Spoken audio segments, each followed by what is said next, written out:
Hello, everyone. Tonight, we are wandering through the cobbled alleyways of Florence torches, flickering soft footsteps, echoing off stone, and the faint sound of a lute in the distance. The air smells like rosemary and damp limestone. It's peaceful, almost romantic, until you spit on the street and someone promptly drags you to the pillory. Yes, Florence, the jewel of the Renaissance, was also the micromanaging cousin of city-states. You could craft marble statues of divine beauty by day and be publicly whipped for wearing your hemline too high by night. That's not a metaphor, by the way. There were actual laws about the width of sleeves and the number of pearls you could stitch into your dress. So, before you get comfortable, take a moment to like the video and subscribe, but only if you really like what I'm doing here. And let me know in the comments where you're listening from and what time it is. I'm genuinely curious. Now turn off the lights, maybe turn on the fan for some soothing noise, and let's get down to business tonight. I'm dragging my feet past the Palazzo della Signoria, Florence's ornate city hall, where laws were once written with a sharp quill and sharper intentions. The Florentine government was obsessed with order, more so than your most intense neighborhood HOA. They didn't just fine you for misbehavior, they curated your morality. In the late 1400s, a man named Girolamo Savonarola decided Florence wasn't holy enough. He held literal bonfires of the vanities where townspeople tossed mirrors, books, and makeup into the flames to cleanse their souls. Imagine losing your favorite lipstick to a priest with fire issues. But even before Savonarola's fiery PR stunts, Florence had strict public punishment rituals. One of the more memorable was the donkey ride. No, not a pleasant pony show. This was humiliation on 4 legs. Offenders, often debtors or slanderers, were forced to ride a donkey backward through the city, usually wearing a bright red cap and dragging rattling pans behind them. The clatter ensured everyone turned to look. This wasn't justice, it was a parade of shame. The weird part, it kind of worked. Florentines were extremely status conscious. Having your name whispered behind gloved hands at market was social death. So a donkey ride could ruin your life just as effectively as jail without the overhead costs. And speaking of whispering, Florence also used anonymous denunciations. You could slip a note accusing your neighbor of tax evasion into a little wooden box near the Duomo. It was like Yelp for informants. The boxes were carved with grotesque faces, open mouths, waiting for secrets. And those mouths got fed. Historians still debate whether these secret notes actually improved civic behavior or just created a city full of paranoid poets. But records show the boxes were stuffed weekly with accusations ranging from "he cheats at dice" to "she owns too many silver spoons." Imagine the city clerk sorting through that on a Monday. There was also the matter of sumptuary laws, Florence's fashion police. If your wife wore more than a certain number of rings, or your tunic included too much imported velvet, you'd be fined. Florence believed modesty was the glue of civic virtue. This belief, however, didn't stop the Medici from bathing in literal marble. Because, of course, these rules were mostly for the non-Medici. One of the more bizarre punishments was called tagliata di lingua, the tongue-cutting sentence. Now, thankfully, this wasn't always literal. It was a metaphorical silencing used against slanderers and gossipers. Offenders were marched through town with their mouths stuffed with cloth soaked in vinegar and herbs symbolizing purification, and probably tasting like artisanal salad dressing. For repeat offenders, however, the punishments escalated. You could be gagged with an iron bit called the bridle of Florence. It forced the mouth open and pinched the tongue. It didn't cut it per se, but you weren't humming madrigals anytime soon. Try explaining that at your next dinner party. Weirdly enough, the people of Florence found these events Entertaining. Crowds would gather in the Piazza della Signoria like it was a street performance. Vendors sold roasted chestnuts. Children picked sides. And behind the spectacle was an unsettling truth. Public punishment was a form of theater, and everyone had a front row seat. Florentine law also dictated where you could stand. Seriously. There were specific benches for tradesmen, merchants, and nobles. If you sat in the wrong place, a fine was issued on the spot. One poor apprentice, according to city records, was fined twice in 1 week for leaning improperly against the baptistry wall. If this was today, he'd be the guy getting ticketed for sitting on a planter. A lesser-known document from 1473 describes a man sentenced to verbal silence for mocking a city official's feathered hat. For 1 full week, he was not allowed to speak. Violators were reportedly smacked with dried eel skins by roaming patrols of moral correctors. Now that's justice with flavor. And the cherry on this Renaissance tiramisu, the night bells. At curfew, the bells would toll to signal everyone indoors.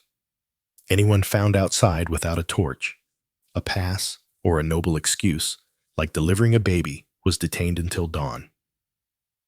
No clubs, no midnight strolls, and definitely no sneaky rendezvous with your painter's apprentice lover.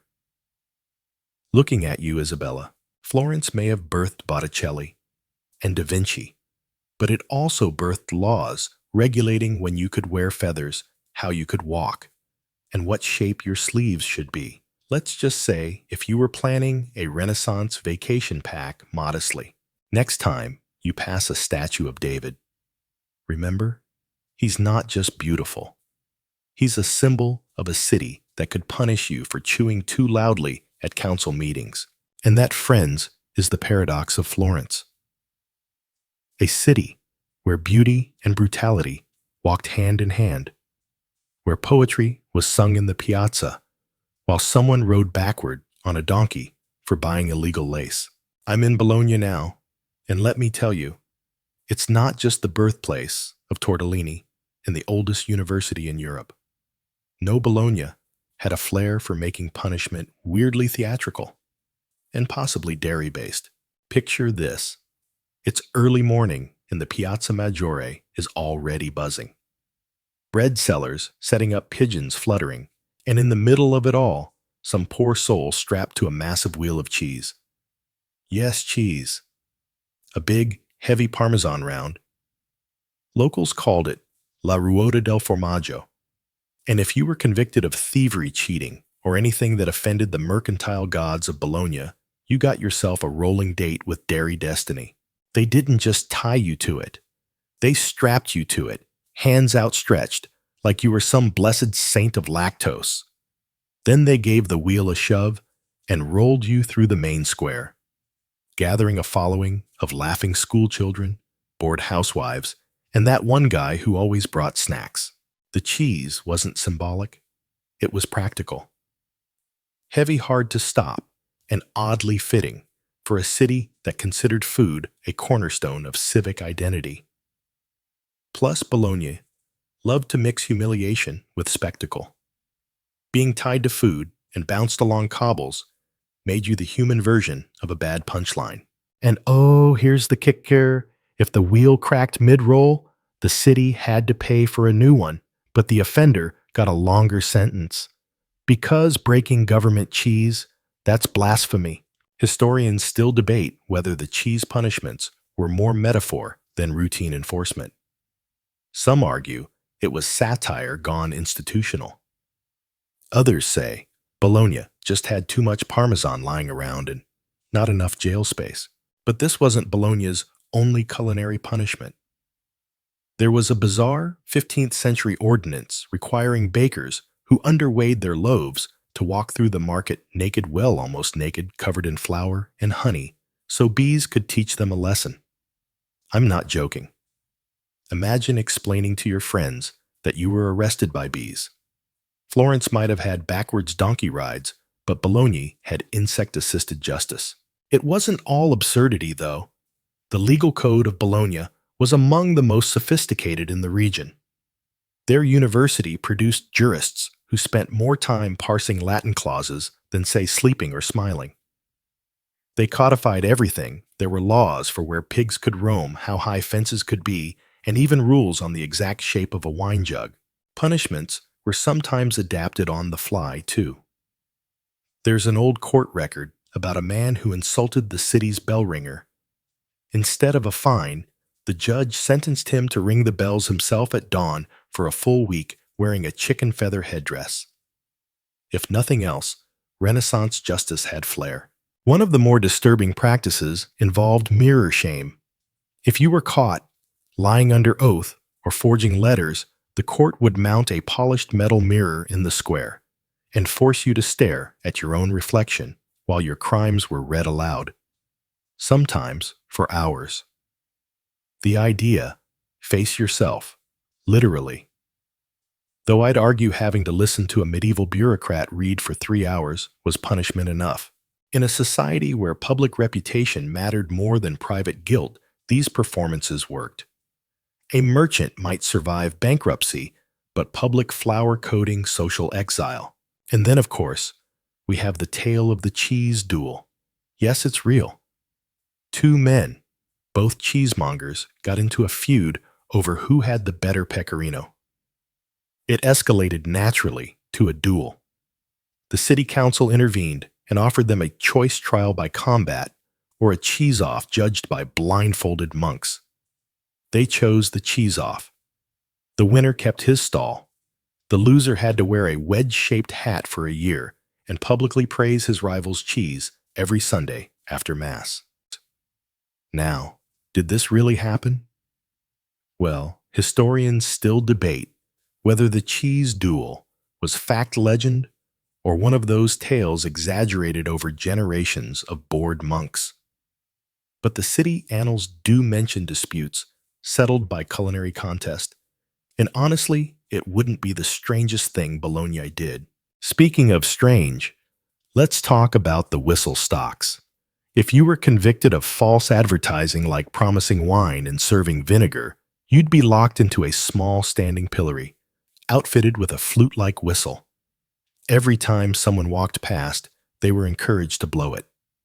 The sound carried across the piazza like a flock of angry sparrows, and each note was a reminder of your bad business.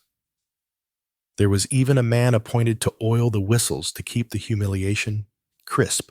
Punishment in Bologna was never about brute force. It was about memory. People remembered the guy who got rolled in cheese, or the honey man, or the whistle fraud. And memory in a tightly knit city was power. But even in the strangest punishments, you could spot the underlying theme. Morality and marketplace were tied together.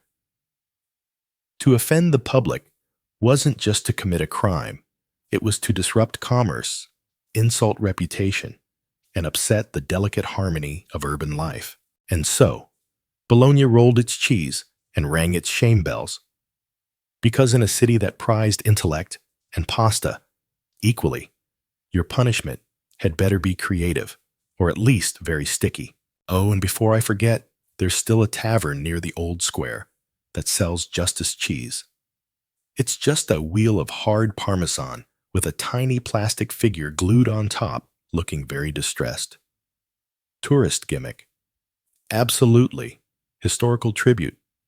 Also, yes, I'm walking through Siena now, a place that looks like someone built a city entirely out of terracotta and church bells.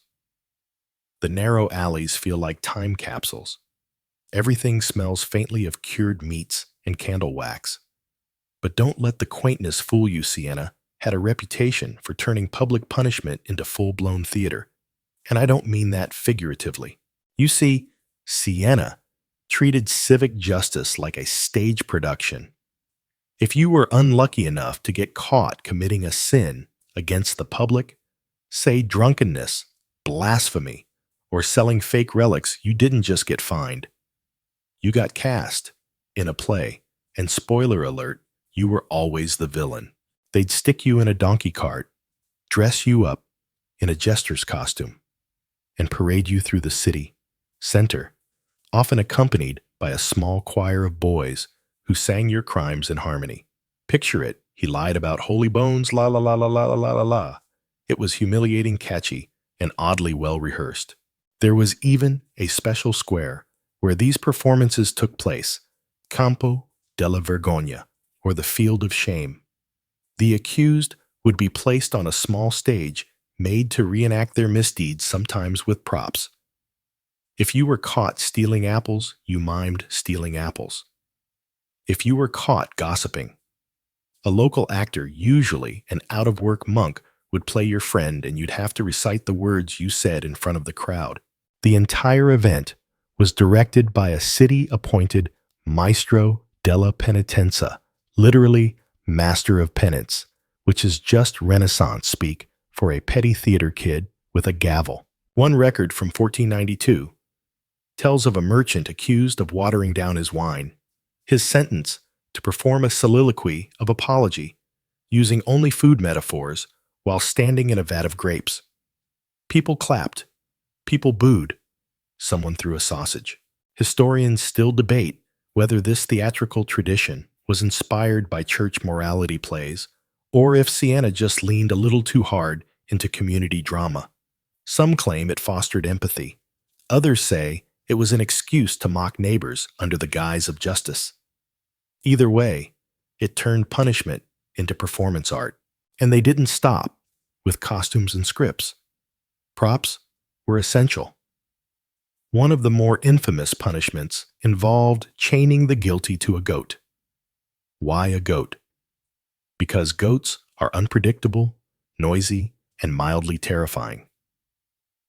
If you've never been dragged through a crowded market by a hungry goat while wearing a bonnet and a sign that says, "I cheated on my taxes," you haven't lived the full Sienese experience. There was even a documented case of a woman accused of excessive shrieking during childbirth. Yes, apparently, that was a thing, being sentenced to push a wooden cradle through the town square while lullabies were sung behind her. Satire meets sadism. And Siena had rules for everything. There were limits on how much red dye you could use in your clothing. Too much red, you're fined for vanity. One poor tailor, caught stitching an illegal amount of crimson velvet into a bishop's robe, was sentenced to spend a week wearing only sackcloth and handing out pamphlets on modesty, because nothing says justice like unsolicited fashion advice. The city also took a hard stance on swearing. If you were caught cursing in public, you had two options: a heavy fine or what was called the tongue leash. It was a literal leash tied to your belt and then looped through a small hook inserted into a pierced section of your tongue. You could still talk, but it was discouraged. Let's just say that after a day of yelping through that, most people found religion. There was one famous case in 1501 where a young poet, frustrated by a bad review of his sonnet, insulted the bishop during Mass. His punishment: to write 100 complimentary poems about the bishop's feet. Feet. Not his piety, not his wisdom, just his footwear. Like two swans clad in velvet, one line began. You could practically hear the sarcasm. But perhaps the most disturbing element of Sienese justice was the mock wedding. If a man was caught cheating on his betrothed, the court could sentence him to a public sham wedding, married off to a life-size painted doll representing Lady Betrayal. The ceremony was conducted by a real priest, witnessed by townspeople, and followed by a mock banquet where guests roasted the groom with mean rhymes. One verse supposedly went, "He weds false hearts and sleeps alone, with wood and straw and lies his own." Let that sink in. Siena made you marry a puppet if you broke a heart. There's debate among historians about how often these mock weddings occurred. Some argue they were symbolic rituals rarely enforced. Others claim they were surprisingly common, especially during Lent, when morality campaigns were at their most aggressive. Either way, the message was clear: you don't mess with courtship in Siena. Another bizarre moment in the city's legal history involved a man punished for impersonating a priest. Instead of prison, the court sentenced him to be carried through town in a wheelbarrow full of communion wafers, none of which he was allowed to eat. A very specific brand of divine irony. Siena's system might sound like something out of a satire, but the effects were real. Public humiliation left marks deeper than jail time. Reputations mattered more than fines, and Siena knew exactly how to leverage that. Even the most minor infraction could be turned into a spectacle, a cautionary tale acted out for all to see. And yes, people came out for it. Merchants paused their stalls. Bakers leaned out of windows. Kids copied the songs later in the alley. Punishment became part of the social calendar, right between religious festivals and harvest celebrations. What's wild is how invested the community became in these rituals. Some citizens even volunteered to play supporting roles in the punishment parades. A cobbler once played mistrust in 5 separate reenactments. Talk about typecasting. You'd think people would grow tired of this, but no. In Siena, morality was a performance, and everyone had a part to play, sometimes willingly, sometimes not. And if you didn't learn your lesson from being mocked in the piazza, well, there was always the goat. I've arrived in Venice now, and honestly, it's hard to imagine anything bad ever happening in a city that glows like a watercolor. The canals are silent at night, except for the occasional splash of a gondolier's oar, and the breeze carries hints of salt and fish and perfume. But beneath the beauty, always beneath it, was a city obsessed with secrets. Venice didn't believe in loud punishments like Siena or Bologna. No cheese wheels, no puppet marriages. Instead, they preferred silence, mystery, whispers in the dark, and nowhere was that more evident than in the Bocca di Leone, the lions' mouths. These weren't lions, of course. They were stone boxes carved into the walls of public buildings, shaped like grotesque faces with open mouths. Think of them as Renaissance suggestion boxes. If the suggestions could ruin your neighbor's life. The idea was simple. If you saw someone doing something suspicious, cheating on taxes, smuggling goods, plotting treason, you'd write it down and slip the accusation into the lion's mouth. No need to sign it. No need to prove it. Just drop the note. The government would handle the rest. And handle it they did. The Council of 10 Venice's secretive ruling body took these anonymous tips very seriously. They'd launch investigations, conduct surveillance, and sometimes arrest people based on nothing more than a scribbled complaint on damp parchment. In other words, Venice turned tattling into statecraft. Historians still debate whether the lions' mouths were a legitimate anti-corruption tool or just an early form of institutionalized paranoia. On the one hand, they did expose smuggling rings and corrupt magistrates. On the other, people used them to accuse rivals of absurd things like stealing thoughts in dreams or looking too French. There was one case where a merchant was denounced for selling suspiciously foreign-looking lemons. He was arrested, interrogated, and eventually released, but his business never recovered. The lemons, by the way, were from Sicily. The punishments tied to these accusations were rarely public. You could vanish from your home one night and wake up in a prison cell beneath the Doge's palace. Or worse, the Piombi, the infamous lead-roofed prison where summer heat turned your cell into a slow oven. No donkey rides, no choirs, just silence. Venice's justice system was designed to leave no fingerprints. You were warned in whispers. You were judged behind closed doors. And often, you never knew who had accused you, a neighbor, a jealous cousin, your own servant. It didn't matter. The accusation lived longer than your denial ever could. One particularly eerie punishment was called the corridor walk. If convicted of political betrayal, you'd be led through a long, narrow hallway inside the palace, lit only by torchlight. Guards would whisper your sentence as you walked. No one else heard it, just you. And then a door would open, and you'd vanish. People called it the Whisper Tunnel. Poets wrote about it in riddles. Tourists still ask guides if it ever really existed. There was another punishment reserved for slanderers and gossip mongers, those who weaponized words in the real world, not just the lions' mouths. They were sentenced to wear a gilded copper tongue around their neck. A large metal slab shaped like a cartoonishly long tongue hung from chains and bouncing awkwardly off their chest. You'd walk through the streets, metal clanging with every step, and children would yell, "Tell us more lies." It was the Venetian version of getting ratioed. But Venice didn't just punish bad behavior. They punished un-Venetian behavior. There were laws against flamboyant dancing, against wearing foreign perfumes, against laughing too loudly during council sessions.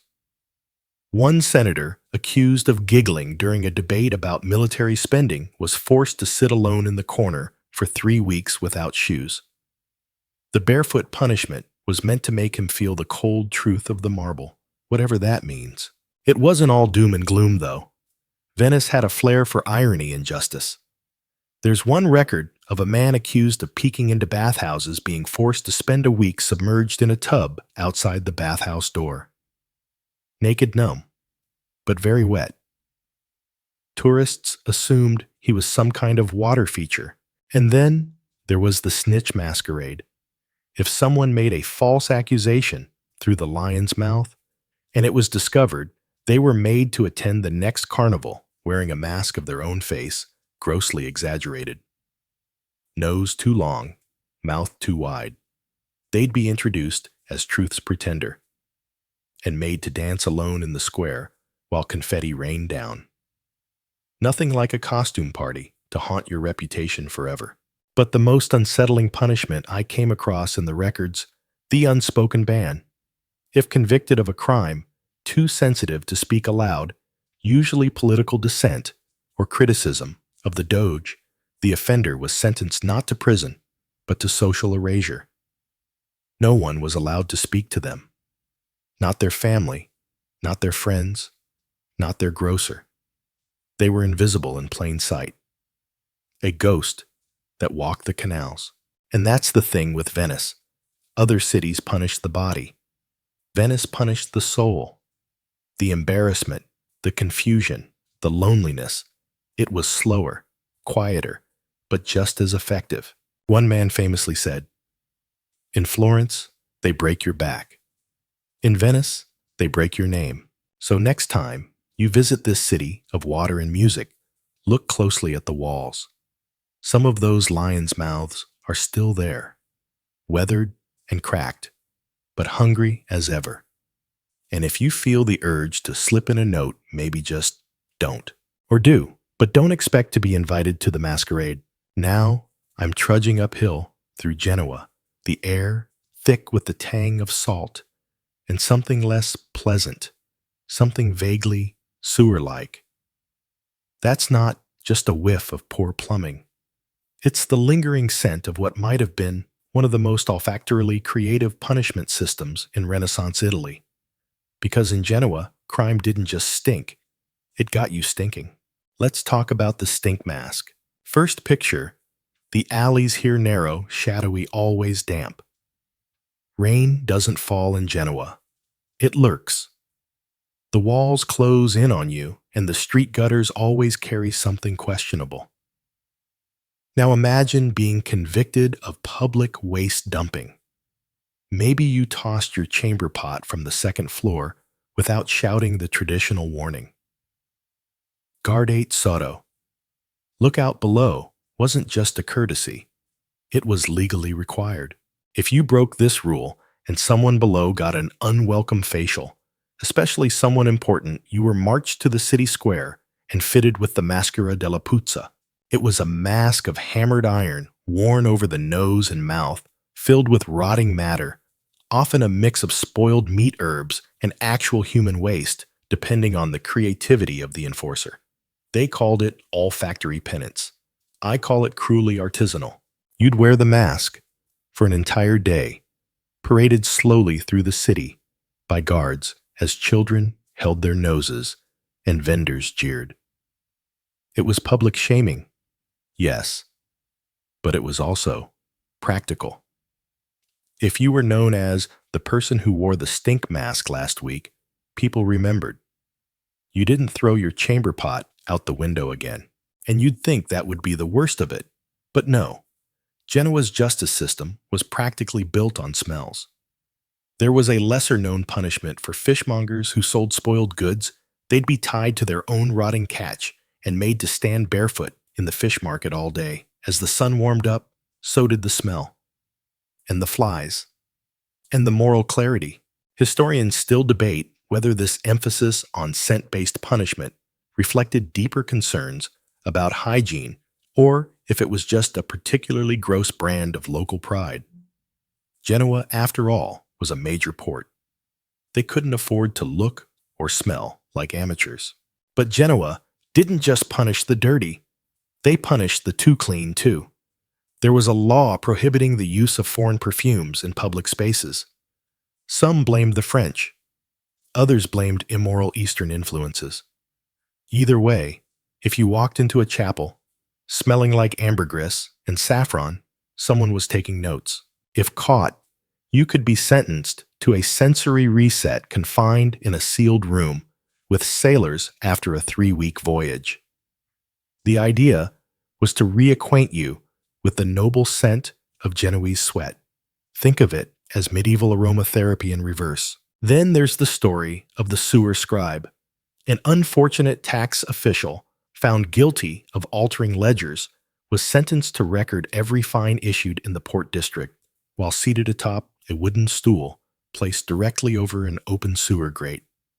For 2 months, rain or shine, he wasn't allowed to plug his nose, and his quill had to be redipped in ink every time he gagged. Did this really happen? Some historians argue it was a satire from a disgruntled dock worker.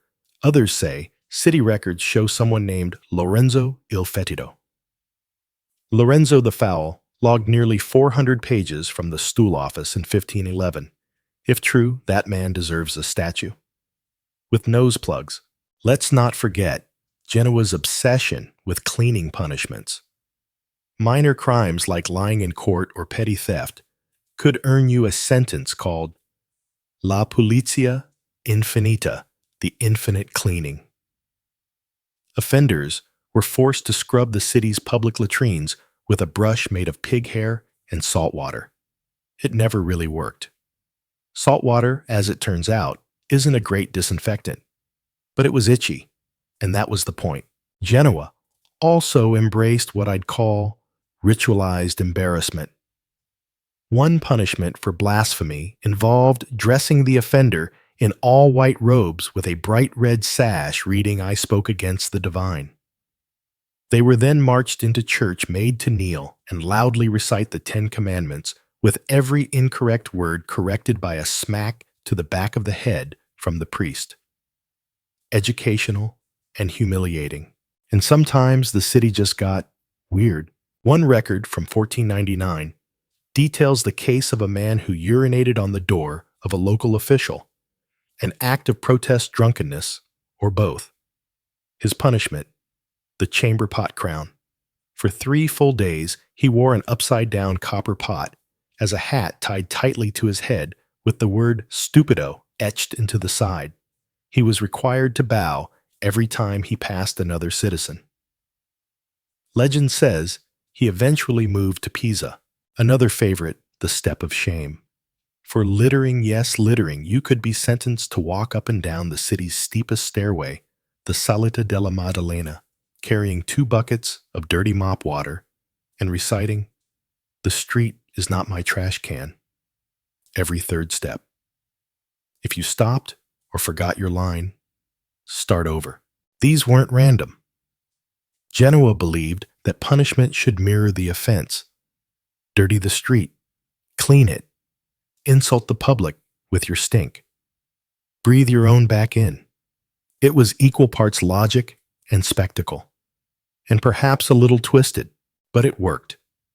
Genoa maintained a relatively stable and functioning urban environment, while other city-states were collapsing under factional chaos. The Genoese didn't need flamboyant trials or flamboyant executions. They needed you to fear the smell of your own mistakes. Today, you can still see one of the original stink masks displayed in a small museum tucked near the old port. It's rusted, dented, and very clearly used. It smells like history and also like regret. So the next time you forget to take out your trash or accidentally let the cat's litter box go too long, just be grateful.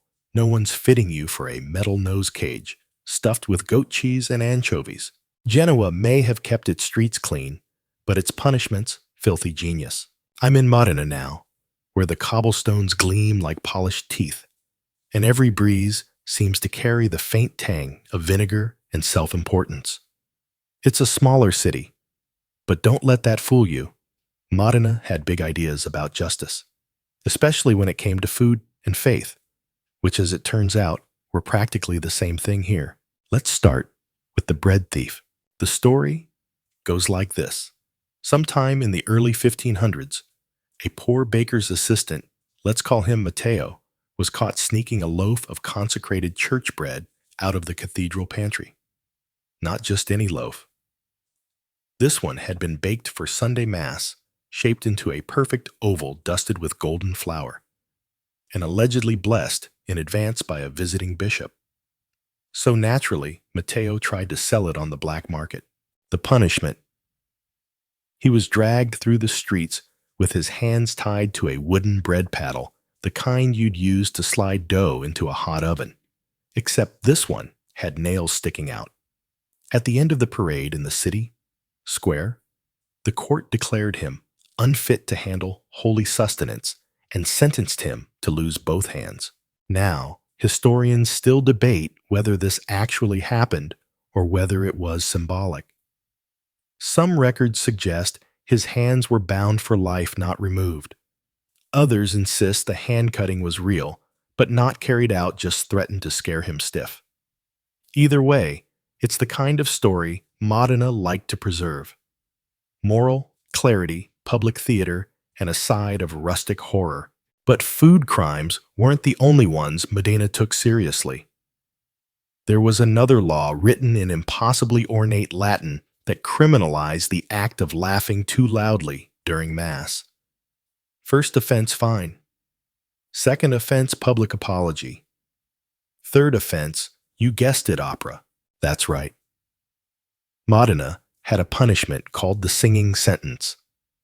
If you repeatedly disrespected sacred spaces, you were forced to perform your confession as an operatic aria, accompanied by a local string ensemble. In costume, they would set up a little stage in the square, usually in front of the Church of San Francesco. The offender was given lyrics adapted from their court record, and a composer, often an underpaid choir boy, would slap together a melody. One guy convicted of blasphemy and petty theft ended up singing a tragic soprano piece titled, "Alas, I Took the Lord's Grapes Without Asking." Locals called it the worst debut in Modena's history. If the singing was good, you might even be forgiven. One court note from 1522 reads, "His tone was sincere, his pitch true, and the crowd cried remission granted." Justice with a soundtrack. Modena didn't do things halfway. Even the city jail was located directly behind the main theater, as if to remind you this could be your stage too. There's also the lesser-known case of the garlic duel. Two bakers got into an argument over whose garlic focaccia was more authentic.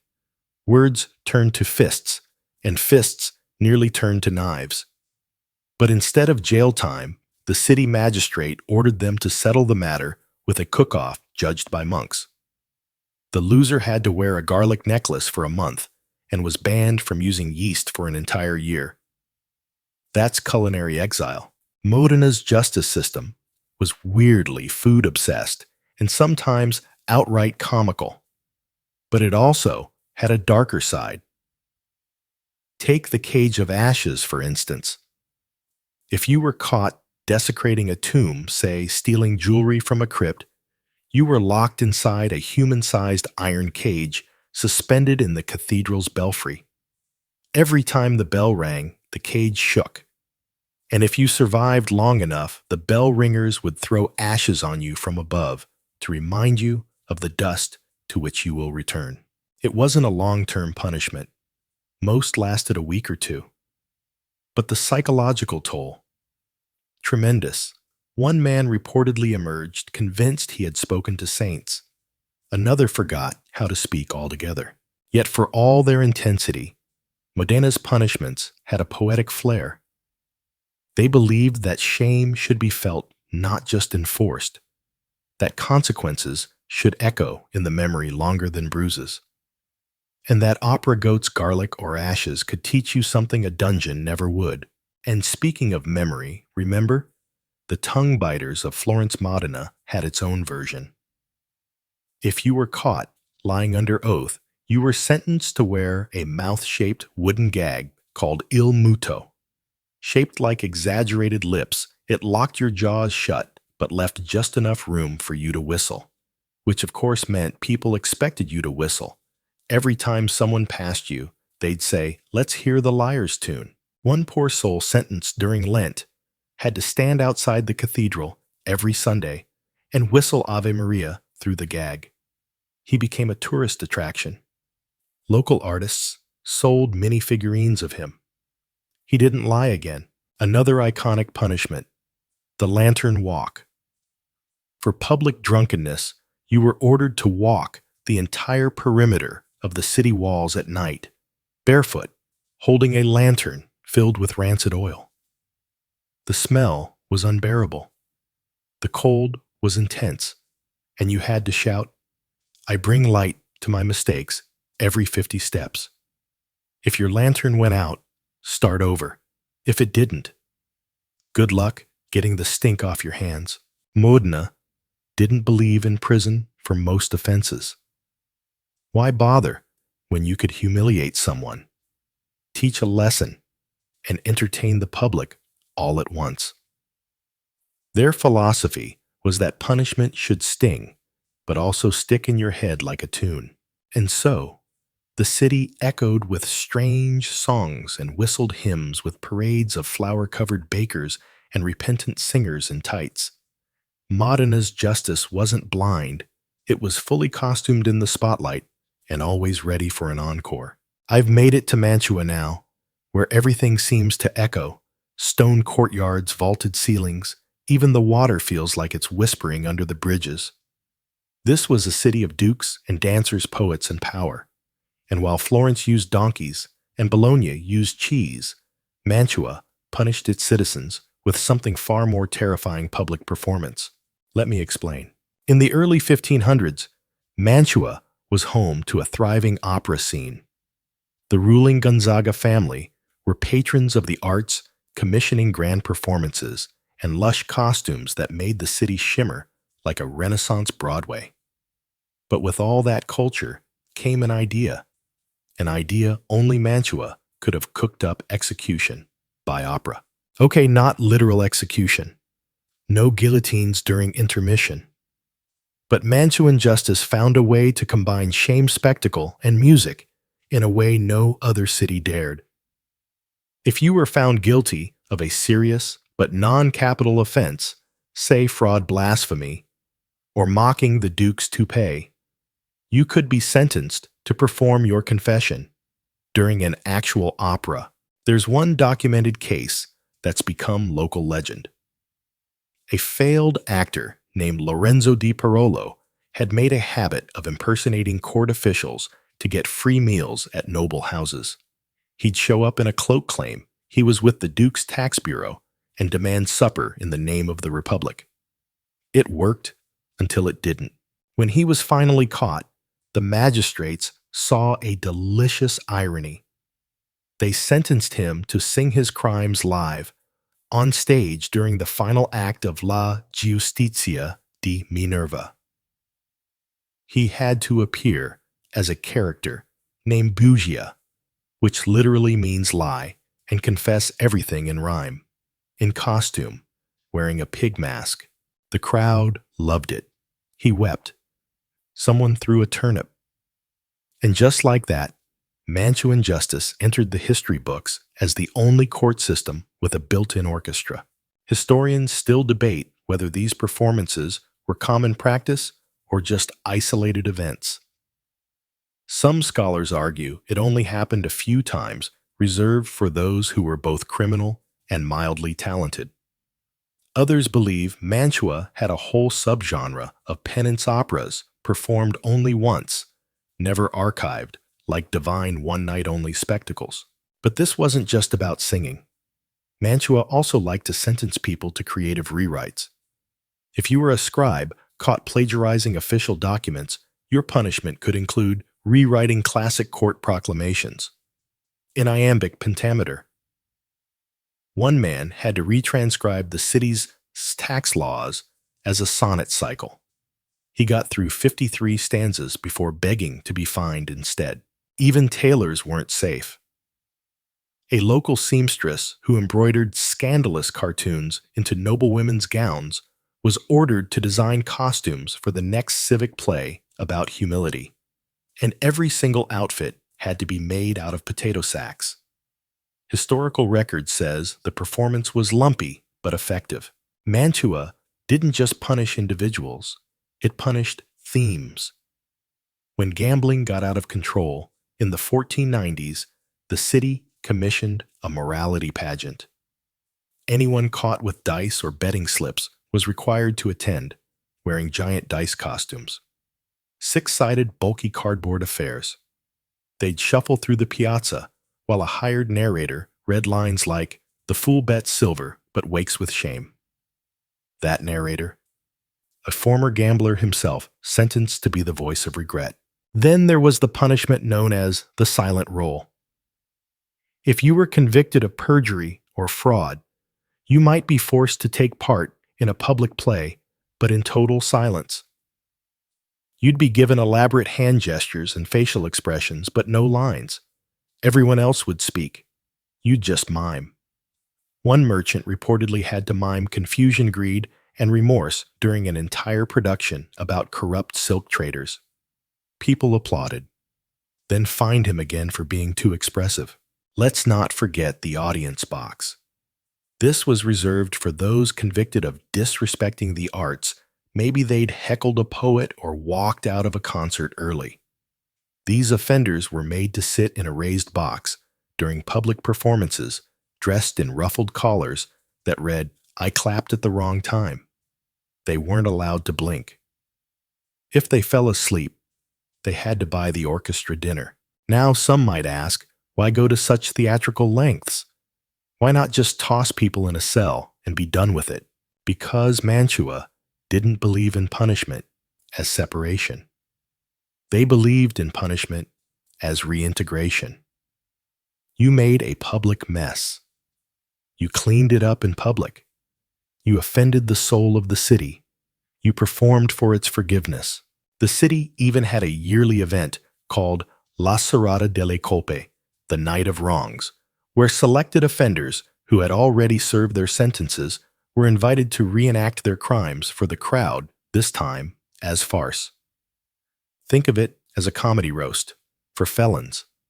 It turned justice into a loop where shame could become laughter and maybe even redemption. One man, once sentenced for stealing church candles, returned years later to act as the candle thief in an original play called Where Did My Light Go? He wore a crown of melted wax and a cape made from extinguished wicks. It became a hit. Local bakers named a pastry after him. And what happened to Lorenzo di Parolo? the fake taxman turned opera star. He apparently leaned into the whole thing. He toured nearby cities performing cautionary monologues in rhyme. Confessionals, with pizzazz one reviewer called them. He died appropriately on stage during an encore. Mantua might not have had the scale of Milan or the mystery of Venice, but its justice system was uniquely human. It didn't try to erase you. It made you remember yourself, loudly, publicly, and preferably in B minor. I've stumbled into Lucca now, a city of walls. Actual, intact Renaissance walls that wrap around the entire place like a sleepy old snake. Everything here feels neat, measured, and oddly polite. But don't let that tidy exterior fool you. Beneath the order lies one of the weirdest legal sentences I've ever read, the goose chase law. Yes, you heard that right. See, Lucca was proud of its serenity. No city liked to brag more about how well-behaved its citizens were. So, when something or someone disrupted that calm, especially in sacred spaces, the city came down hard. And nothing, absolutely nothing, annoyed Lucan officials more than the ancient menace of geese. It all started with a goose farmer named Pietro. According to records from 1484, Pietro's flock escaped while he was drunk and asleep in a wheelbarrow, already off to a good start. The geese wandered into the Piazza San Martino, right in front of the cathedral, honking, flapping, and worst of all, pooping. Mid-sermon, a wedding was happening inside. The bride cried. A bishop slipped. The groom stepped in something he would never emotionally recover from. So, the city passed a law, very specific, very serious, making it illegal to chase or herd geese through any religious square. But they didn't stop there. No, they crafted an entire punishment to go with it. First offense, fine. Second offense, you had to reenact the incident in costume. Pietro was the first, of course. The court made him dress in a giant goose outfit, complete with webbed slippers and a beak hat, and perform a pantomime of the entire goose chase in front of the cathedral. Meanwhile, a hired choir of altar boys followed behind, honking at random and flapping scrolls of parchment. He was also required to apologize to the bride and bishop, publicly, with interpretive gestures. It became a tradition. They even built a tiny stage near the cathedral steps for reenactments. Tourists loved it. Locals took bets on whether the accused would trip on the beak hat. The goose chase law became both comedy and caution. Historians still debate whether the law was more performance than policy. Some argue it was never truly enforced after the first decade, and others suggest it served as a metaphor for how Lucca kept its city clean from chaos. Either way, it wasn't the last time geese got someone into trouble. One enterprising pickpocket trained a goose to honk when it spotted coins. The city caught him and added an amendment to the law. No animal may be employed in crimes of misdirection. I mean, it's impressive. Criminal, yes, but impressive. Lucca didn't stop at poultry.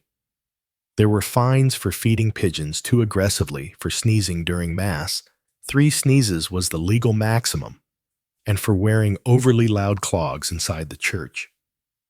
One shoemaker, accused of forging obnoxious footwear, was sentenced to walk barefoot across the city, delivering apology letters to anyone his shoes had disturbed.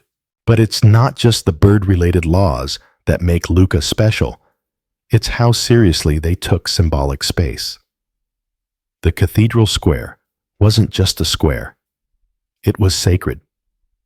And to defile it even by accident was to risk becoming part of what locals called the circle of clownery, a rotating cast of public offenders whose punishments doubled as cautionary tales and neighborhood entertainment. You could be sentenced to act out your sin in mime form. One man who fell asleep in the confessional had to spend a whole day pretending to kneel on different church benches while a choir sang lullabies behind him. Another, who snuck wine from the communion reserves, was forced to wear a chalice-shaped hat that leaked vinegar down his face. Luca had a strange obsession with poetic justice. A woman, caught gossiping during funerals, was required to deliver eulogies for imaginary townsfolk written by the court.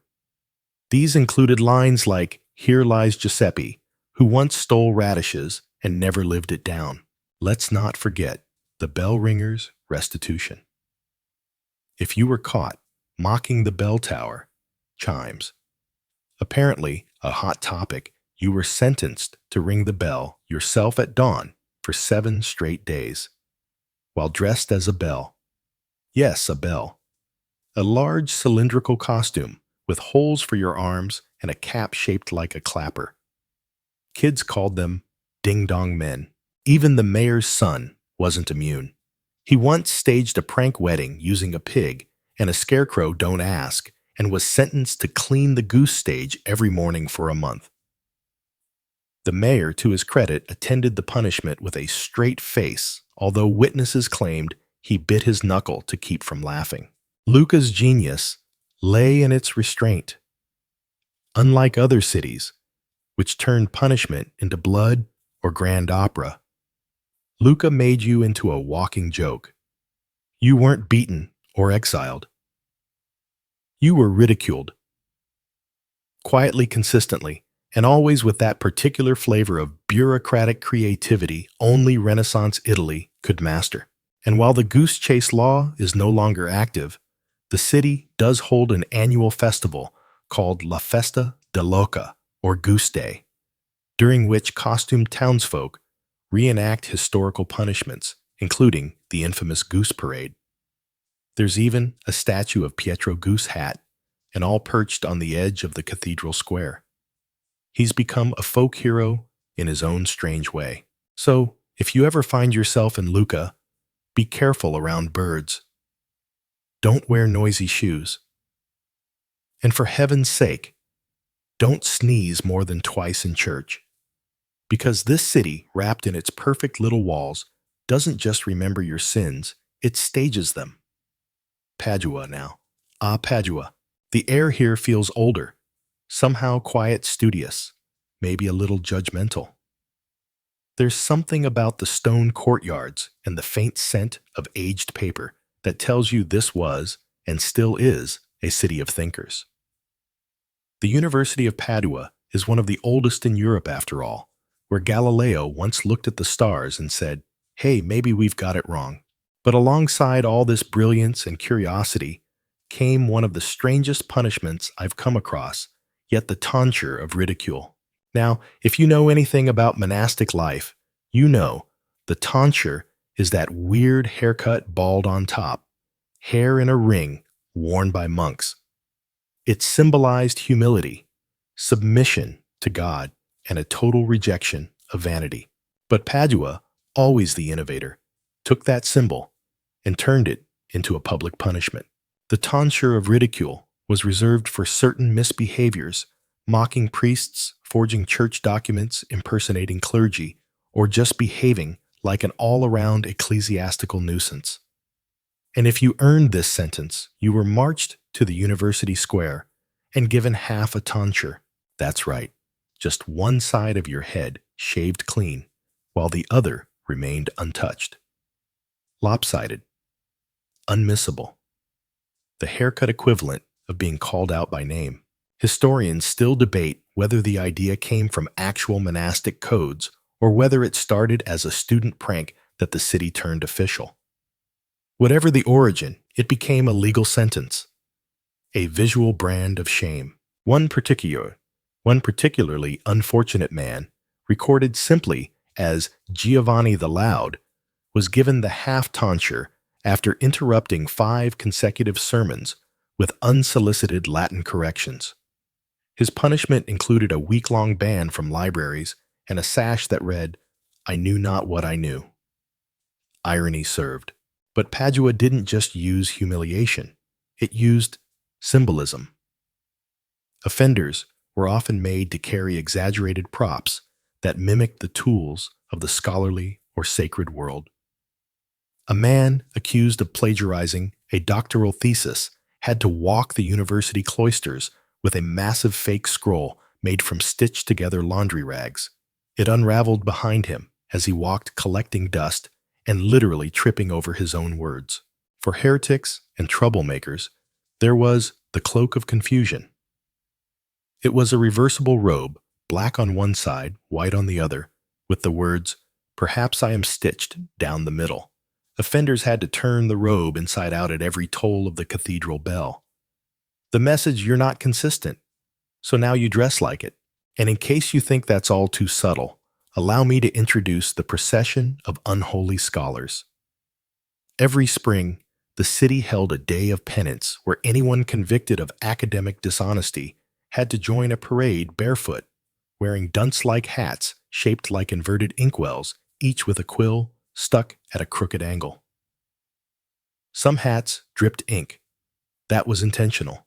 They'd walk slowly through the university square, followed by a donkey, pulling a cart filled with shame books, blank tomes made from wood, carved with the titles of real academic works they were accused of stealing from. One student accused of writing love poems in the margins of a borrowed prayer book was sentenced to recite the Psalms backward while hopping on one foot around the baptistry. Why the hopping? To shake loose the vanity, according to the magistrate. And then there was the forbidden lecture.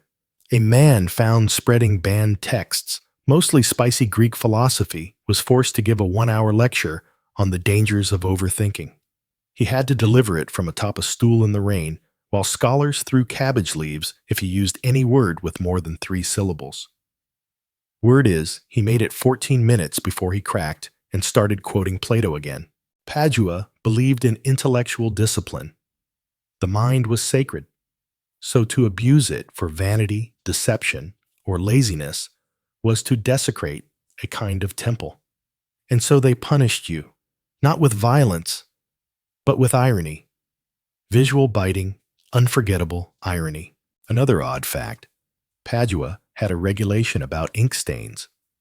If you submitted a public petition with too many smudges, you could be fined or worse, sentenced to the feather fingers. This was a gag punishment where your hands were covered in goose feathers and bound with twine, so every time you tried to write, you made a mess. For 1 week, you had to recopy common legal documents by hand using your elbows. One offender described the experience as humiliating, tedious, and profoundly itchy. Mission accomplished. But not all of Padua's strange justice took place in libraries or cloisters. There was also the step of second thought.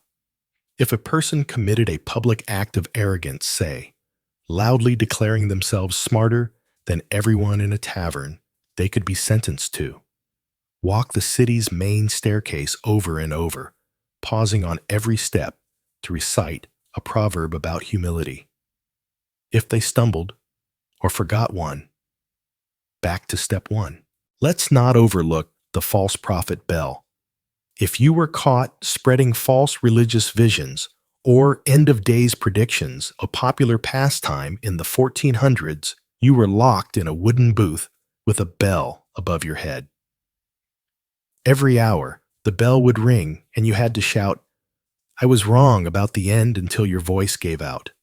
Fun for the kids, awful for the accused.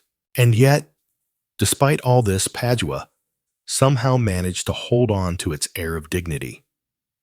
These punishments weren't grotesque. They were precise, poetic. They made the guilty feel ridiculous without making the city feel barbaric. The best part, the punishments were often designed by a rotating committee of students and professors. That's right, justice in Padua was crowdsourced from academics, which explains a lot. There's even a preserved record of 1 year's committee notes. Scrawled in the margins are phrases like, "too cruel," and "can we source more feathers and remind Giovanni, satire, not trauma. To this day, if you walk past the old university buildings, you'll find carved symbols of quills, scrolls, and half-shaved heads. And maybe, just maybe, you'll hear a faint whisper from the stones. Next time, cite your sources. Now we're in Milan, and things feel heavier here.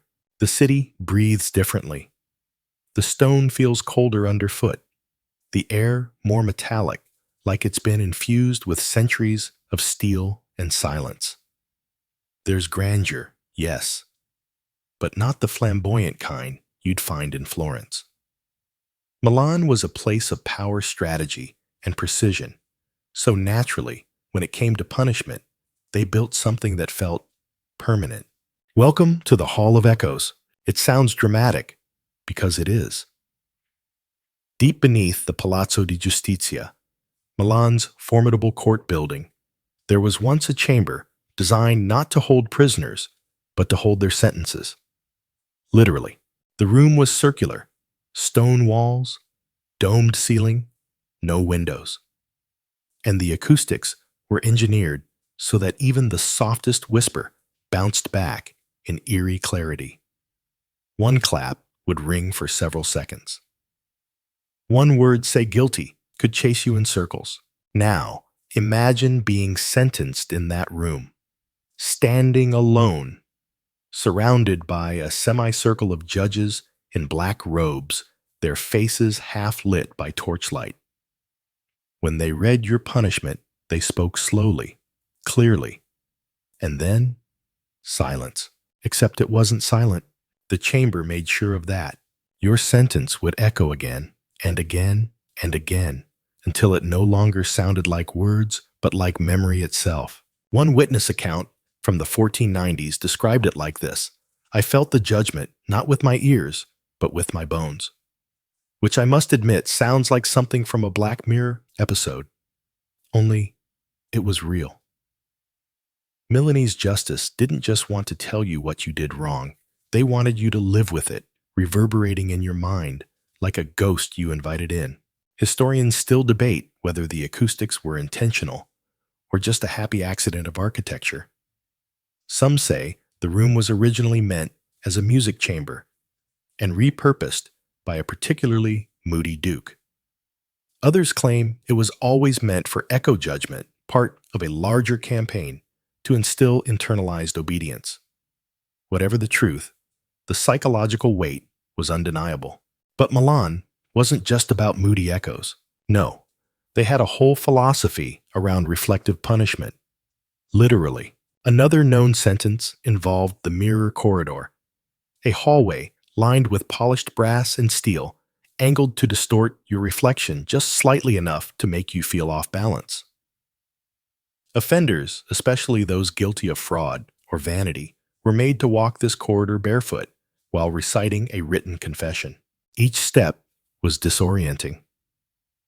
You'd catch glimpses of yourself from behind. Your mouth wouldn't move in sync. One man punished for falsifying records said the walk made him feel split in two, like even my shadow didn't trust me anymore. And then there was the chair of contrition. It sat alone in a stone chamber and wasn't particularly uncomfortable except for the design. Carved into the backrest were faces, eyes open, mouths closed. They stared at you. Always. People sentenced to short-term contemplative punishments, usually for public outbursts or mild dishonesty, were placed there for hours at a time, with the door locked and a candle burning low. They weren't told what to do, just to sit, think, and be watched. It wasn't jail, one man said. It was worse. It was me finally hearing myself without a place to run. And while most cities had some version of public humiliation, Milan's version felt more ritualistic. Take the walk of the clock. Every Tuesday, the large mechanical clock in the central piazza would chime a full melody at noon. If you'd been caught stealing time, literally manipulating hourglasses in trade deals, which was surprisingly common, you were sentenced to walk slowly around the clock tower as it played. You had to stop every quarter turn and announced time belongs to truth. The kicker: everyone watching had to remain silent. No jeering, no clapping, just quiet. Because Milan believed silence was more punishing than mockery. But perhaps the strangest custom was the echo rebuttal. If someone appealed their sentence, they could choose to deliver a rebuttal in the Hall of Echoes itself. One chance, one voice. They had to speak for 3 uninterrupted minutes, making their case with themselves as their only audience. The judges watched from above, unseen behind lattice screens. It wasn't really about changing the sentence.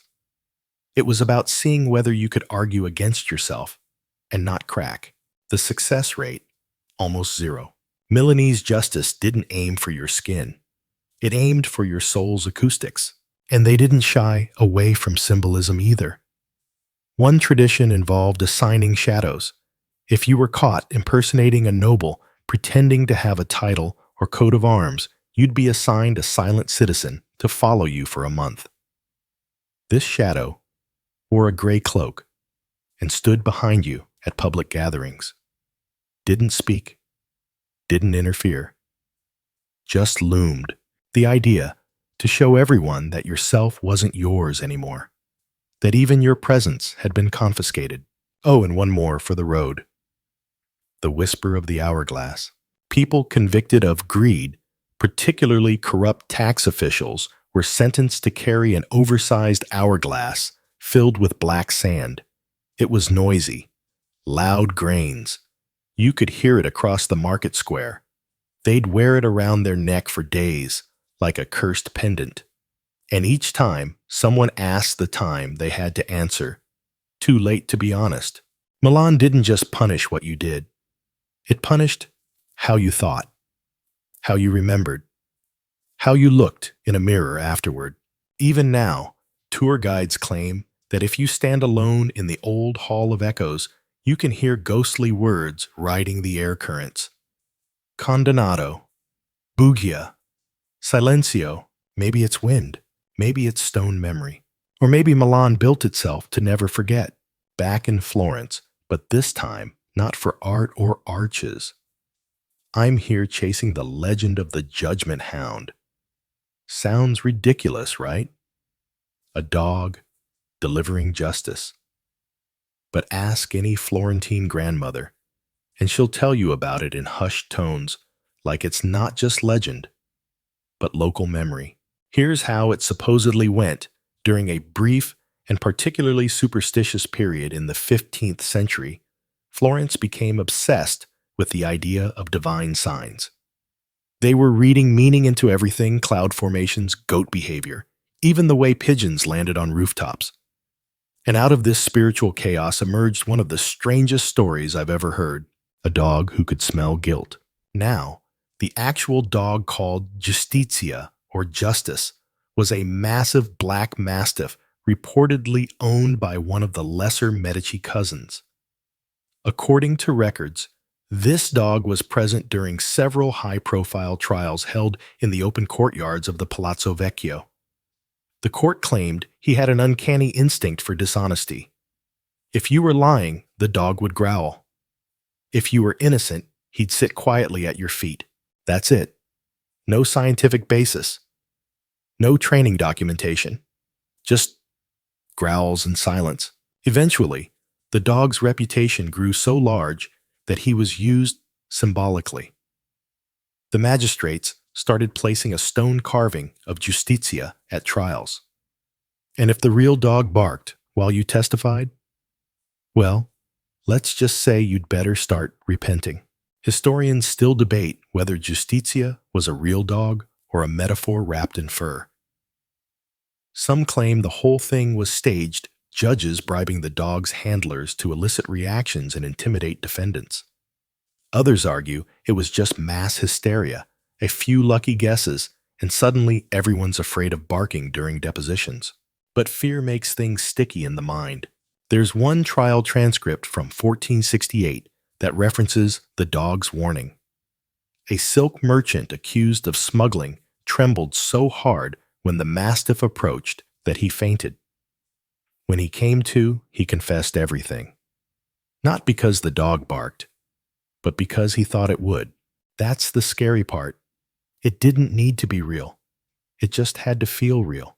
And Florence loved symbolism. So naturally, when Justitia died, or perhaps was just retired, they kept the idea alive. For decades, accused criminals were brought into courtrooms painted with murals of giant dogs. Some were made to wear collars during questioning. A few were even sentenced to spend time in a special kennel cell where dog sounds were played through tiny flutes hidden in the walls. I'm not making this up. It's recorded in the 1479 civic punishment logs under sensory correction. But the judgment hound wasn't just theatrical. It fed into a bigger idea Florence had, that guilt had a scent, that it marked you somehow, that the city could sniff it out even when courts failed. This belief extended into other areas of punishment. Take the trial of breath. If you were accused of bearing false witness, the court might sentence you to breathe into a special funnel made of bronze and shaped like a lion's head.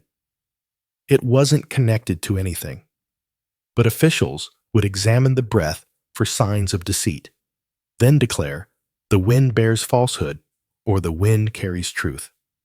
Again, completely fake, yet terrifying to the accused. There's also a legend about the wall that listens.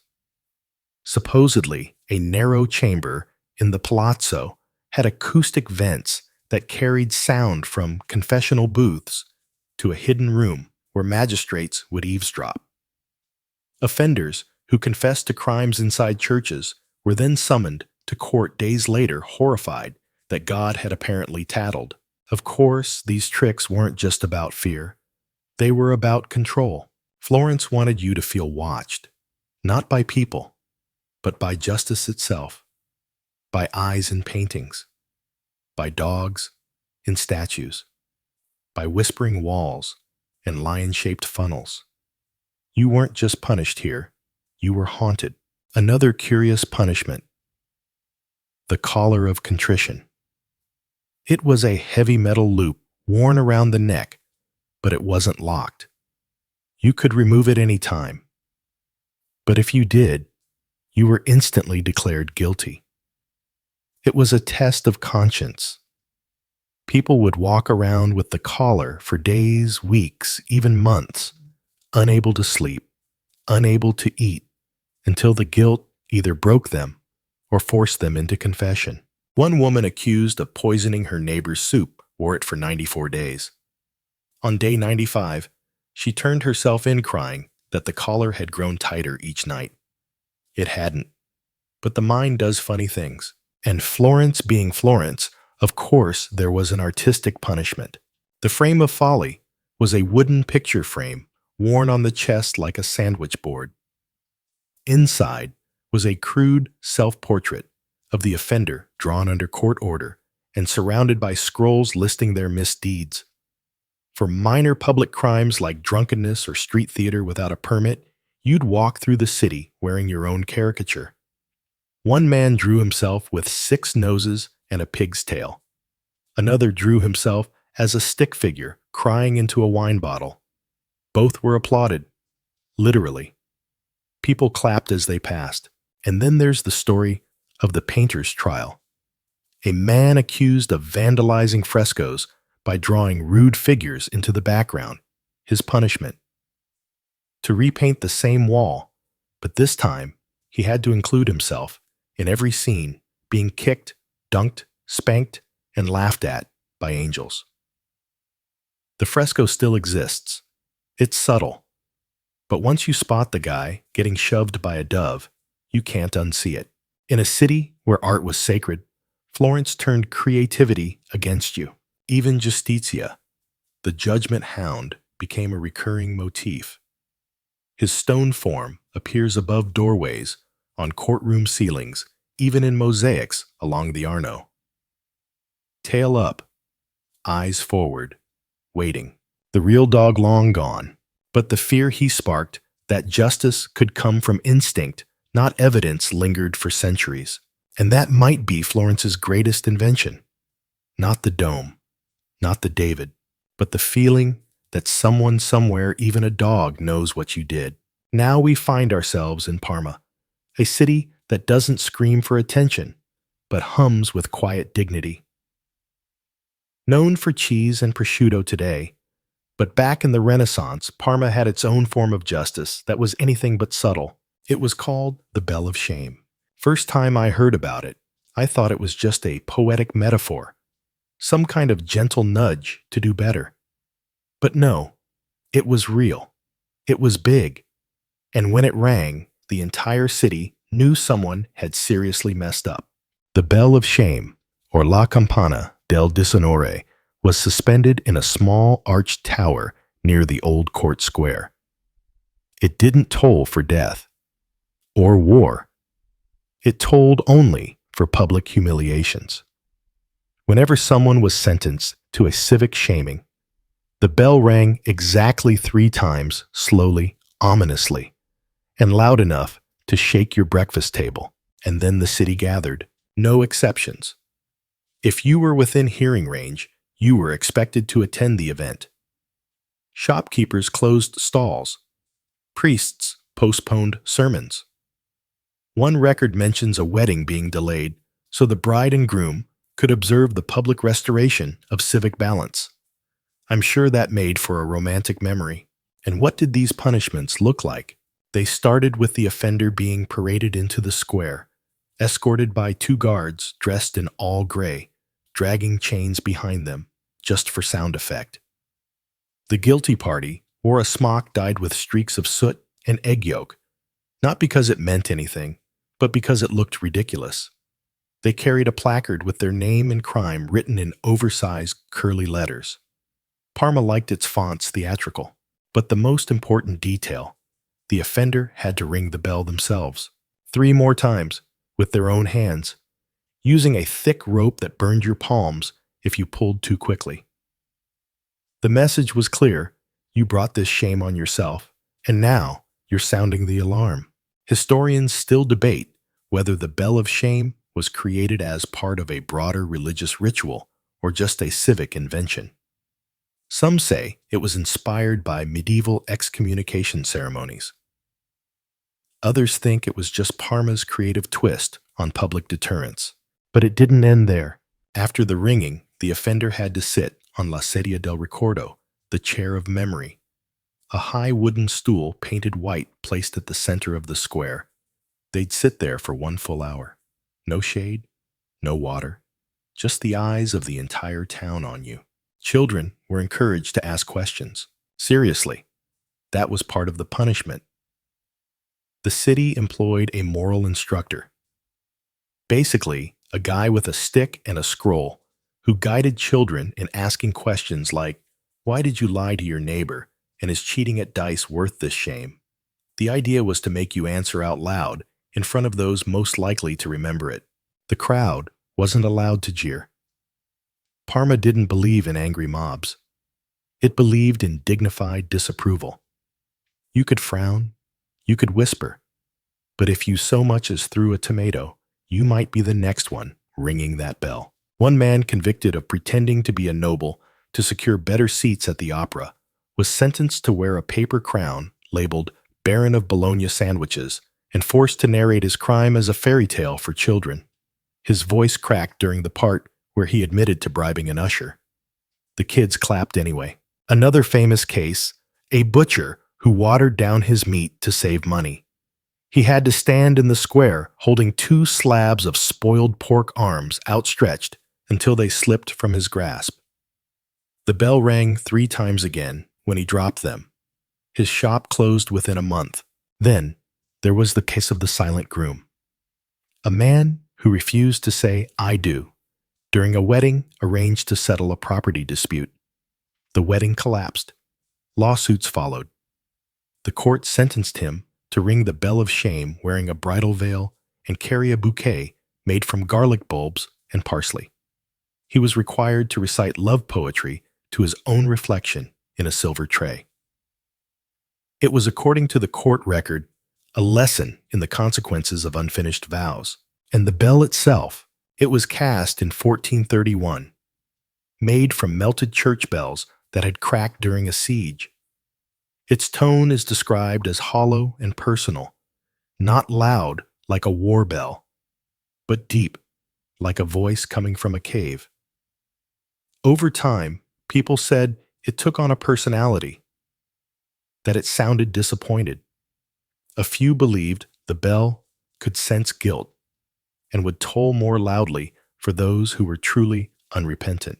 Of course, modern historians scoff at that idea. But still, records show several offenders fainted the moment they touched the rope. One woman, punished for faking miracles to sell relics, reportedly heard the bell ringing in her dreams for weeks. She confessed again, just to make it stop.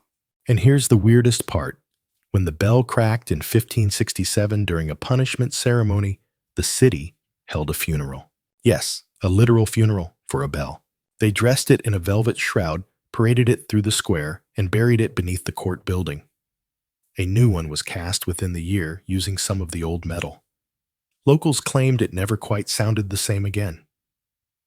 Sadder, one blacksmith wrote in his diary, "Even today, in some corners of Parma, you can buy tiny souvenir bells marked Vergogna. Shame. They come in brass ceramic, even chocolate. Tourists think they're cute. Locals know better. Because in Parma, justice wasn't swift. It wasn't loud. It was measured. It gave you a rope, a bell, and a stool, and then it let you ring your own conscience. Now, I'm standing in the middle of an empty square in Ferrara, and it feels forgotten. The kind of place where even the pigeons walk slower.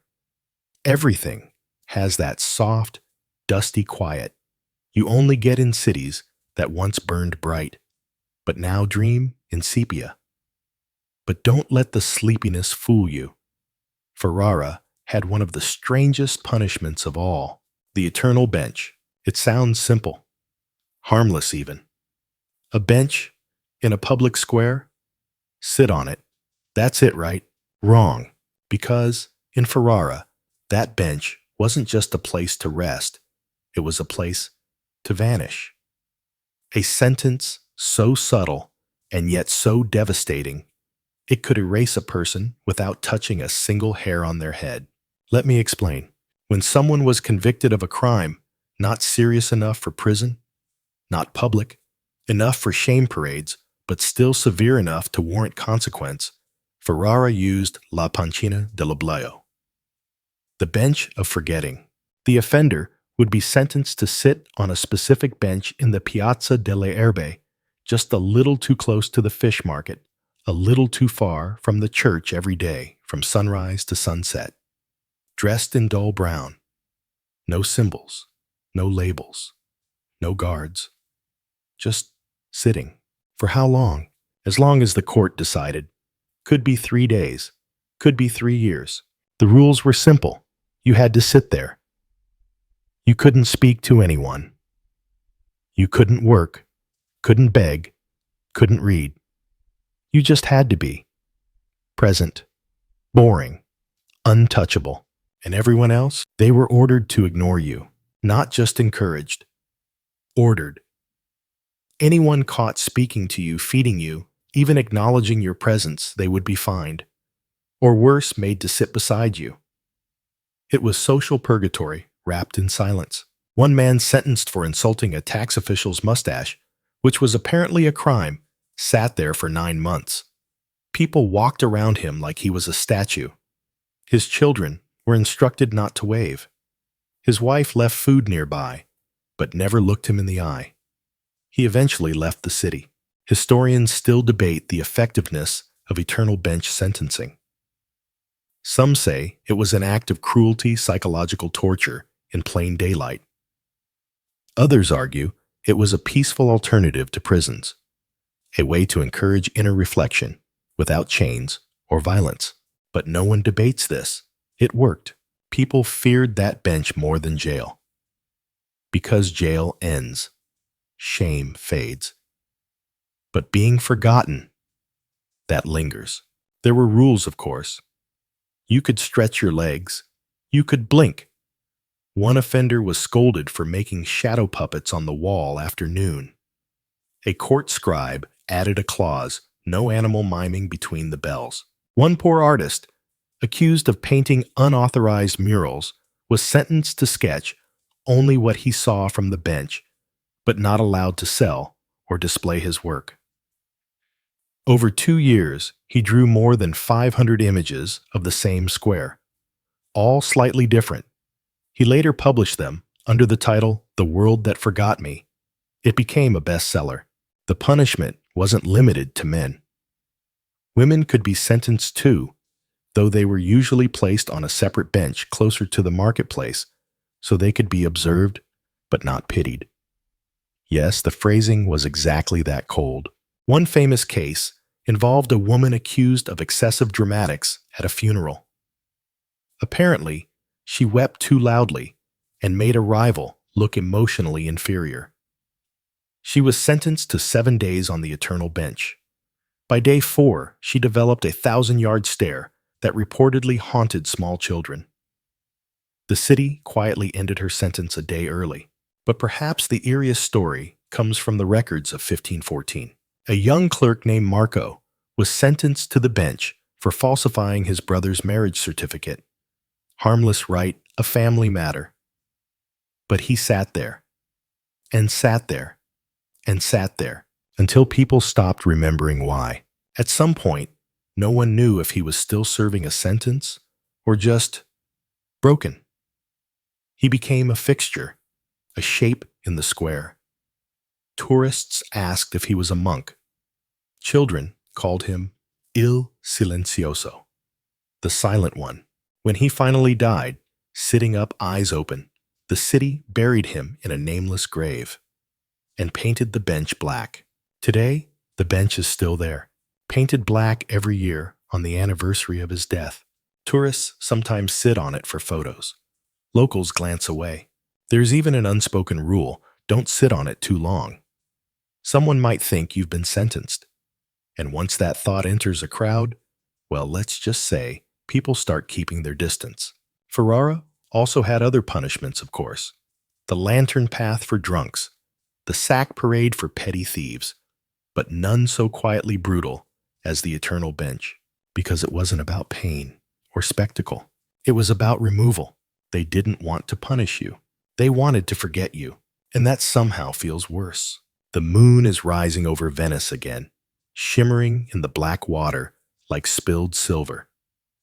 Carnival masks hang in the windows, half grinning, half asleep. But beneath the elegance, behind the lace and lanterns, Venice once had a punishment so surreal, so theatrical, it could have only happened here. It was called the Masquerade of the Damned. And no, I'm not being dramatic. That was the actual name. You see, during Carnival, those decadent weeks when the entire city became a swirling blur of silk secrets and powdered wigs, justice didn't pause. But Venice, being Venice, didn't want to interrupt the party. So instead, they brought the punishment into it. If you committed a crime of deception, fraud, seduction, under false pretenses, stealing from a masked guest, you were sentenced to participate in the next masquerade ball, dressed as your victim. Let me repeat that. Your punishment was to attend the grandest party of the year wearing a mask of the very person you'd wronged. The clothing matched. The walk was practiced, the gestures mimicked, and you weren't just there to dance, you were there to confess. At random moments throughout the night, a herald would ring a small bell, and you had to stop mid-waltz step into a candlelit circle and recite your crime in the first person. I was fooled. I was stolen from. I was betrayed. And the kicker, the actual victim stood nearby, silently watching. It was eerie, satirical, completely Venetian. Historians still debate how widespread this practice was. Some say it was limited to elite circles, an aristocratic way to save face without public trials. Others insist There are records of it being used on tailors, servants, even a gondolier who impersonated a noble to seduce a foreign widow. Spoiler, she found out. He danced for hours in a feathered gown that did not suit him. One woman, caught forging love letters in her rival's name, was sentenced to appear at the masquerade wearing a full replica of the victim's dress, complete with perfume and posture, and whisper sweet nothings to a stuffed dummy labeled the Count of Regrets. The crowd applauded. She cried. Another punishment variation, the mirror waltz. Two offenders, say business partners who cheated each other, were forced to wear identical masks and dance together all night. They weren't allowed to speak, only mirror each other's movements.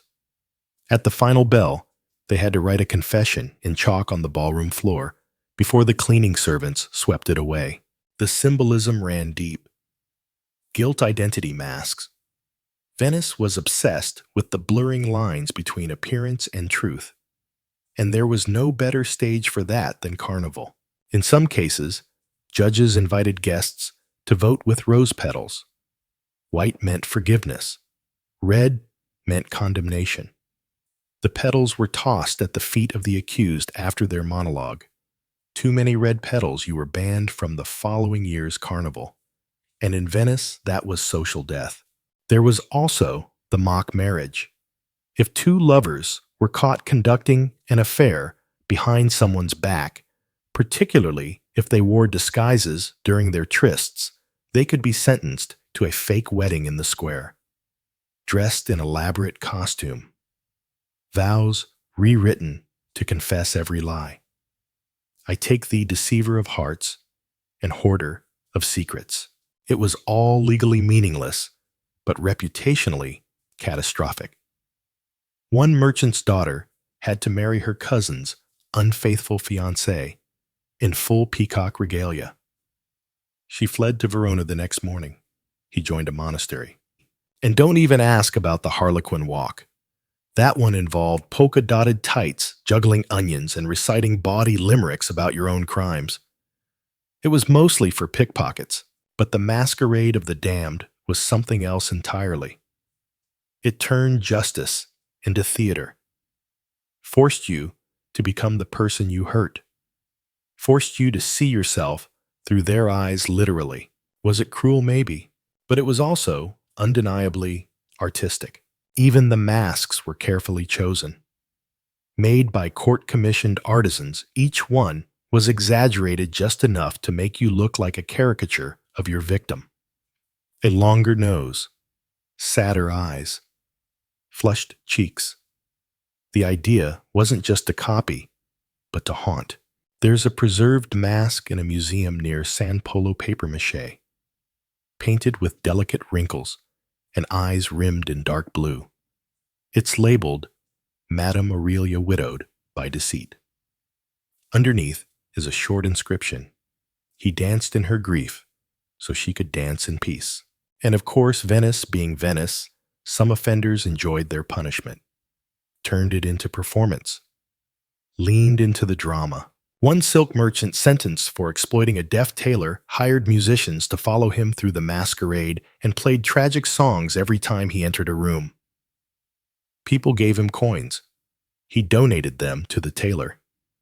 Justice repackaged as redemption arc, but most weren't so lucky. One note in the Doge's diary reads, "The baker sobbed through the final waltz. The crowd kept their distance. His shoes were too small for his crime." And maybe that's what Venice understood better than anyone. That punishment didn't have to break you physically. It could simply turn the city against you. Slowly, elegantly, like a candle burning low in a mirrored room. The masquerade of the damned ended sometime in the early 1600s, phased out as Venice tightened its laws and Carnival became more regulated. But the memory lingers. Some say if you walk the alley behind Teatro San Cassiano late at night, you'll hear soft music and footsteps. No shadows, no people, just the rustle of a silk gown and a whisper that isn't yours. And maybe, just maybe, you'll glance at your reflection in a passing window. and it won't be your face looking back. Ferrara again. But this time, it isn't the eternal bench, or the quiet dread of silence that rules the square. It's something more absurd, more yawn-inducing. Literally, because Ferrara, proud and peculiar Ferrara, once punished people for yawning. Let me set the scene. You're sitting in the council hall, surrounded by velvet drapes, dusty scrolls, and a dozen men wearing fur-trimmed robes. The topic, wheat tax reform, or drainage canal maintenance, or whether a local sculptor's cherubs are too fat for theological comfort. The debates go on for hours. The candles flicker, the air gets warm, and just as your eyelids begin to droop, you yawn, a deep, wide, honest yawn. And that's when it happens. The head clerk bangs his little mallet, write his name, because in Ferrara, public yawning during official gatherings, especially in the council chamber, was considered an insult to civic dignity, a crime of boredom committed in the sacred space of bureaucracy. The punishment, at first it was 10 lashes. Yes, actual lashes for a yawn. But later, as Ferrara tried to align itself with the more enlightened tone of Renaissance Italy, the penalty evolved into something more poetic. You had to listen to a lecture longer than the meeting you yawned in. And not just any lecture. The worst one they could find, delivered by the city's most long-winded scholar. A man famously nicknamed Il Parlatore, the Talker. His lectures had footnotes, out loud. He once paused for an entire hour to explain a punctuation mark. That kind of speaker. The offender sat alone on a small wooden stool in the chamber. No cushions, no refreshments, no escape. The lecture began with a reading of their yawn. The convicted did stretch jaw and issue sound at minute 47 in full view of the chamber with modest nasal whistle. And then the punishment commenced. Historians still debate whether this was an actual law or just a running joke among the Ferrarese elite. But multiple records suggest it was taken very seriously. One nobleman, sentenced to extended oral reprimand after yawning during a speech about bridge repair, allegedly attempted to bribe Il Parlatore to skip footnotes. The bribe was rejected. He yawned again during the punishment and had to return the next day. Ferrara's obsession with civic decorum didn't stop at yawning, of course. They had similar punishments for dozing, humming, even tapping fingers on the benches.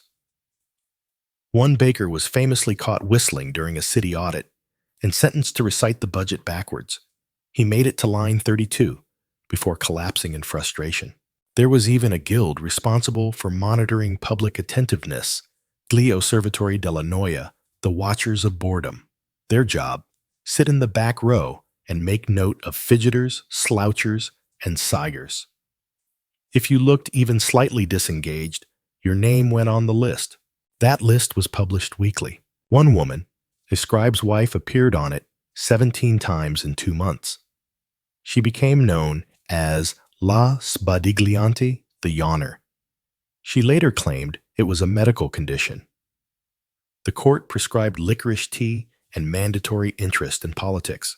But perhaps the most surreal punishment, the clock of commitment.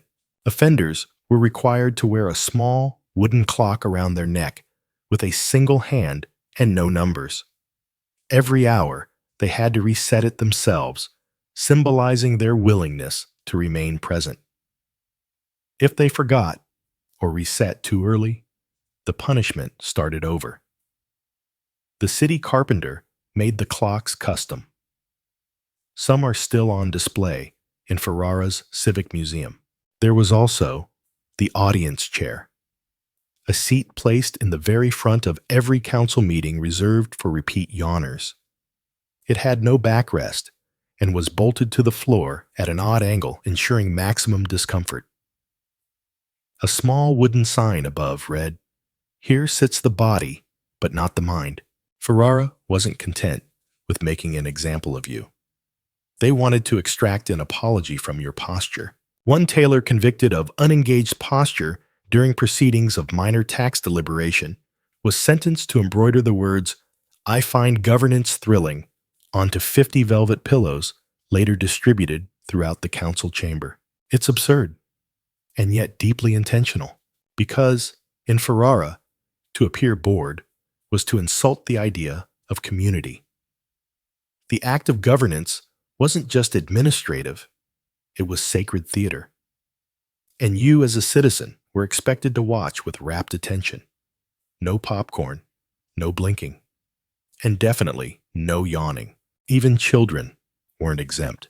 A 12-year-old boy once dragged his feet during a public ceremony and was sentenced to copy the city's civic oath 100 times, in Latin with a chicken feather. The incident became a parable about growing up alert. The strangest part: people adapted. Eyewitnesses describe elaborate anti-yawn rituals, biting your lip, pinching your wrist, stuffing your mouth with hard candy. The smart ones chewed parsley stalks. The desperate ones just faked coughing fits. And while the lashings eventually faded, the culture remained. Even now, Ferrara holds an annual festival called La Veglia Civica, the Civic Vigil, where citizens gather for a reading of old council minutes. It lasts 3 hours. No intermission. Anyone who stays awake and alert the entire time receives a scroll of honorary wakefulness and a free biscotti. It's ridiculous. It's glorious. It's Ferrara, where boredom isn't just frowned upon, it's punishable. So, next time you're trapped in a long meeting and feel a yawn crawling up your throat, remember, somewhere in Italy, there was a man sentenced to 7 straight hours of public policy poetry, with footnotes. And he didn't yawn once. And now, the squares are quiet. The canals ripple with moonlight. The benches are empty, and the masks are all tucked away in boxes lined with old velvet and faded perfume. The cities that once burned with pride and punishment have gone still, and so should you. We've walked through Ferrara's silence, sat through lectures no one wanted, and danced under chandeliers with guilt sewn into our sleeves. We've stared into mirrors that weren't ours, watched parades of shame, and tiptoed past yawns that could cost you a week's worth of sleep. And here you are, still with me, still drifting gently along. History isn't always grand armies and kings with shiny armor. Sometimes it's a sleepy tax clerk sharpening his pen, a baker in tights, a bench no one sits on anymore. The kind of strange little punishments that only humans could invent, quiet, weird, theatrical, and somehow more haunting than the gallows ever were. I want you to picture one last thing: a candle flickering low, a forgotten piazza, lit only by that last small flame. You're walking away from it now. Soft footsteps on old stone. No bells, no eyes watching. Just the night cool and deep, like a well with no bottom. You're safe. You're far from Venice and Siena and Florence now. Their old punishments can't touch you here. The masquerade is over. The eternal bench is empty. So close your eyes. Let go of the list of crimes. Let the darkness fold around you like a velvet curtain falling slowly after the last monologue. No more yawning punishments. No more footnotes. Just breath. Just stillness and sleep.